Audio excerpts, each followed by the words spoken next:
First of all, I just would like to say I was really proud of our team, I mean our players, our coaches, all of our support staff, everybody involved with Georgia football this week just did a really good job of staying focused on what was important and handling a lot of things that were swirling around. We all know what I'm talking about, but it was just it's good to see everybody do their job and take care of the business and encourage everybody else. And I was very thankful for our fans.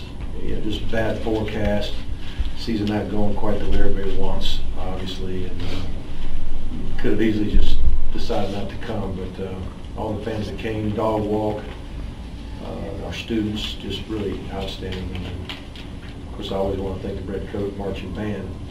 But it was a good day, good solid victory, and really proud of our players mostly.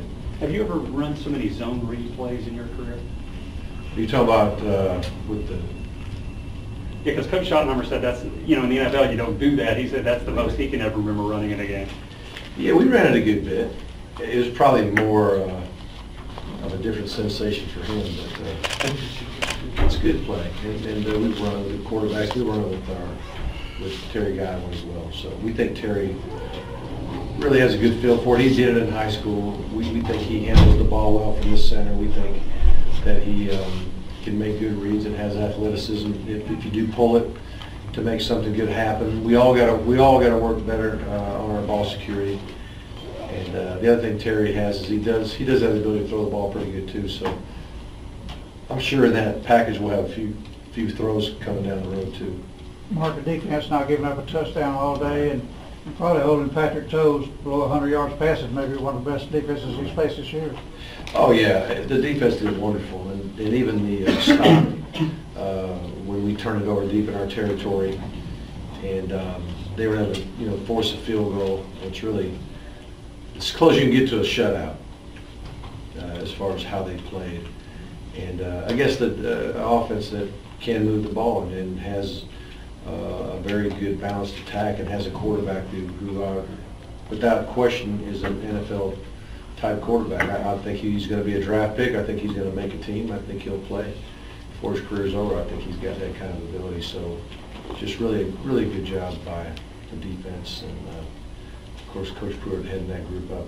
He did a wonderful job along with the rest of the staff. Coach, coaching is such a grind, and it's real hard to have really many celebratory moments because you're turning your attention right away to somebody else. But how much satisfaction was there, among the coaches, and be like you could get it done in the way you got it done? Yeah, it was. I mean, everybody wasn't doing backflips or anything like that, but everybody felt good. Everybody felt better, and there was a lot of support. Throughout the week for each other, a lot of support throughout the game, and then afterwards you could see, the genuine hugs and handshakes that you get after a really solid victory between coaches and coaches, coaches and players, players and players. It was a good, solid victory that was good medicine for us right now. And we know there's still a lot of ball to be played, a lot of things that are going to happen before the season's over, but for this particular week, considering everything that was going on, I think the guys rose to the occasion and did well. Coach, you talk about everything that's going on and all that noise. I mean, I know it's probably not earth-shattering, but does it help you band together even a little bit when something like that goes on? Oh, yeah. Well, it's just like, I mean, how many times in a family, if there's some kind of crisis that happens, everybody just pulls together. And that's how it is, with the football team. Things get rough, and we know that our best shot is to count on each other and trust each other and play hard for each other and prepare well together. And so when you hit that kind of adversity, things can go one way or another, and it went the right way. And I'm proud of everybody, but you got to crank it up again. Got to crank it up again because we got another SEC game. We'll be away from home, and an opponent that there's just so much tradition involved in this thing. you can throw out the records on this game for sure. It's going to be very meaningful for both teams. Mark, how would you describe the internal dynamics in your football offices? Have they been portrayed accurately? Oh, I don't think so. I mean, I don't even, all I know is that every man who's got a responsibility, he's handling his job. And he is encouraging everybody else's responsibility. And that's what, the way it needs to be. And that's the way it's been. And I just really feel like he's just a great picture of, at least for a week, you know, handling things the way they should be. And I'm talking about everybody, not just staff. I'm just talking about just what it takes to put together a game plan and practice it and hold everybody together and not allow young people who are so tied into social media just kind of go off in the wrong direction mentally. Because, you know, it's one of the things I told the team was, you know, I was basically entering the team meeting saying, everybody knows how they feel. I mean, I don't know how you feel, you don't know how I feel, but everybody knows how internally they feel. Now we got to figure out how we're going to act. Because sometimes you don't know how to act. Coach, what do I do? Well, how do I act? How do I respond to this? And so we really tried hard to educate our guys on how to react and how to act. Same thing, and coaches too, remind each other how important everything is to go about our business. And I think everybody listened. I think everybody did what they were supposed to do, and it was a good ending to the week. Your thoughts about the revamped offensive line performance? Not bad, not bad. I felt like in the first half we were so close to breaking some runs. We were getting movement. We were getting some creases. We were very close to spitting them out of there and getting some long runs. And that's what I told them at halftime. I said, man, we're that close. I really believe if you just run your feet a little bit longer, a little bit harder, and get just a fraction more. If every guy just gets 4 inches more, we're probably going to break out of there, and that's about what happened. But I thought they did a good job, and if I'm not mistaken, Pike got back in there and played a good bit. I don't know, I can't remember how much he got in there, but I know he got back in there. But Dyshon, for his first start, you know, the only thing I know one time he got whipped in pass pro one time, you know, but then the very next play he battled and did a very good job. That's the only 2 plays I can kind of remember. But for him to be a part of a unit that rushed for 300 yards, he must have done a very good job as well. But I think Isaiah is, I like where our people are. The only thing I didn't like was, you know, Colton hasn't had a lot of reps in guard. You know, Isaiah hadn't had a lot of reps at tackle. Thesis had a lot of reps at left tackle, not right tackle. I mean, and I do believe that they were going to know the plays, you know what I'm saying? But I wasn't sure. I mean, you got to work in tandem. You got to work together. You need reps side by side. So we weren't having, you know, only a week's worth of reps side by side. That's not a lot. That was my biggest concern. And we'll look at the film to see for sure. But I thought it was solid. That was very solid. Mark, quarterback, 300 yards. You feel like you guys kind of got back to your identity today with the running game effort? Well, part of it was just how the game went, getting the lead and trying to finish the game, chewing clock and all that kind of thing. It might not have been that big of an imbalance as far as run to pass. But, you know, if you run over a couple hundred yards, it's a really good day running the ball.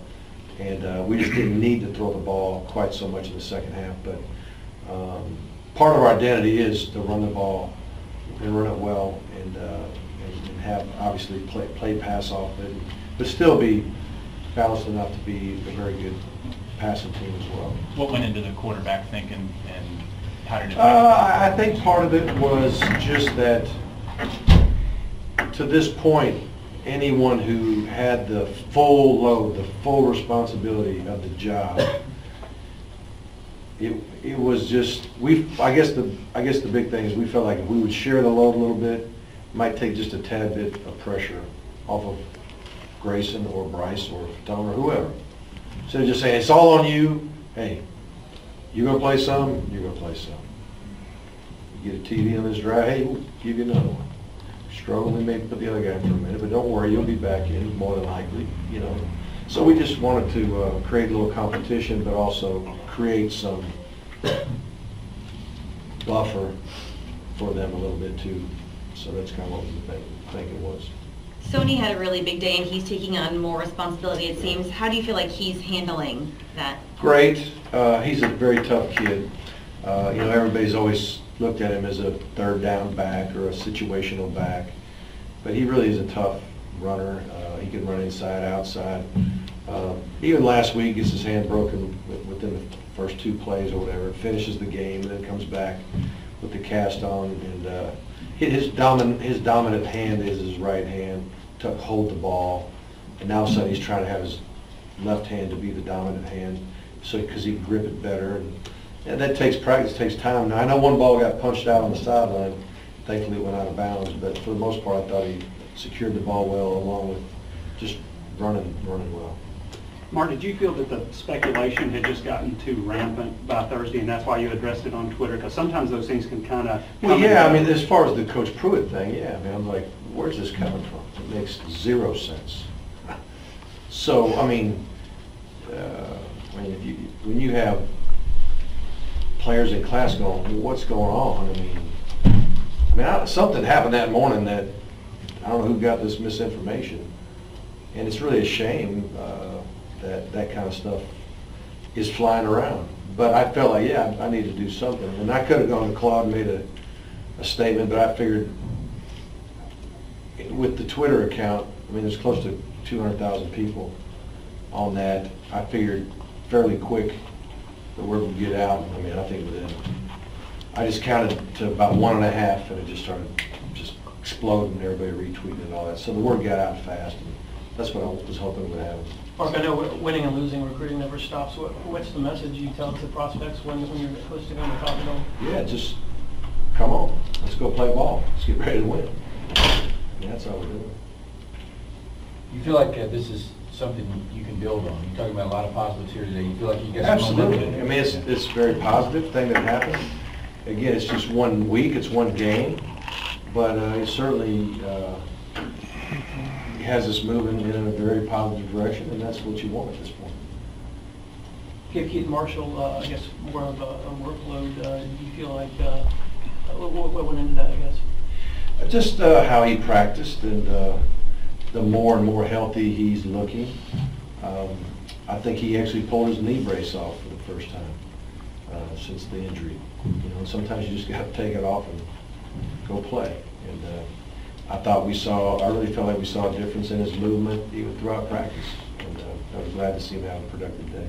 Mark, Colton said that he and John had decided earlier this week that they were just going to go out and have fun. Yeah, no matter what. They need to. Was that prevalent across? We talked about that. You know, just before the game, I'm like, men, you know, we're about to go into our world, which is we get to play football. You get to be between those lines in a world where not many people get to play. Not many people get to play football like they do, and get to do it between the hedges. I mean, a lot of people dream of an opportunity like that. So let's enjoy it. Let's enjoy each other. You know, I talked to them about, you know, young kids when they play football. You know, I think 2 of the things young kids get excited about is maybe the first time you tackle somebody to the ground. You know, it kind of makes you feel like a man when you're a kid. You know, all of a sudden you tackle somebody to the ground. It's like, man, that felt good. You know, and then the other thing I think young children like, or young kids like about football, is they get to play with their friends. You know, so I said, let's go knock some people around and play and play ball with your friends. Let's go enjoy the game for the reasons you started playing it to begin with.